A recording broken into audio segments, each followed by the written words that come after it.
To डूची सहाय्यकारी क्रियापदे, to dos helping verbs हा प्रकार आज आपण पाहत आहोत. टू डूची सहाय्यकारी क्रियापदे मोडतात दोन प्रकारामध्ये, एक तर प्रेझेंट आणि पास्ट.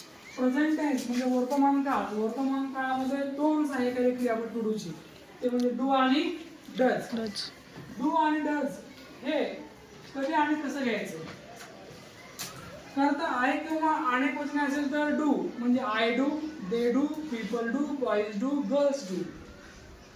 डज करता तृतीय पुरुषी एक वचन असेल तर does. She does, he does, Ram does. Okay, जे काही करते आहेत तृतीय पुरुषी एक वचनी त्या ठिकाणी डज येईल.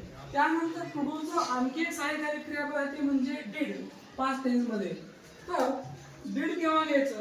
प्रत्येक प्रकारच्या कर्ता समोर, म्हणजे कर्ता आय असो, अनेक वचनी असो, तृतीय पुरुषी एक वचनी असो, याला ऑप्शन नाही. म्हणजे I did, they did, she did, he did असं होईल ते. मग डू डज डीड हे कसं घ्यायचं हे पाहिलं आपण, पण ते या ठिकाणी रोल प्ले करतात. एक मेन वर्ब आणि दुसरा helping verb.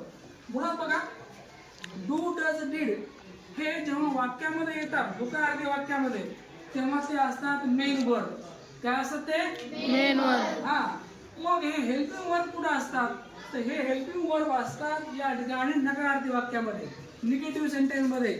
I do not, she does not आणि ते डिड नॉट. तुम्हाला प्रश्न पडला असेल की मग हे मेन वर्ब आणि हेल्पिंग वर्ब या दोन्हीचं आपण डिवायडेशन केलं इथं, परंतु या ठिकाणी जर बघितलं आपण तर डू डज डीड हे जे आहेत ना, याला रेफरन्स आहे साध्या वर्तमान काळाचा आणि साध्या भूतकाळाचा. गंमत काय की साध्या भूतकाळामध्ये आणि साध्या वर्तमान काळामध्ये डू डज डीड वापरत नाही. ते वापरतात फक्त या ठिकाणी निगेटिव्ह वाक्यामध्ये. कुठे वापरतात?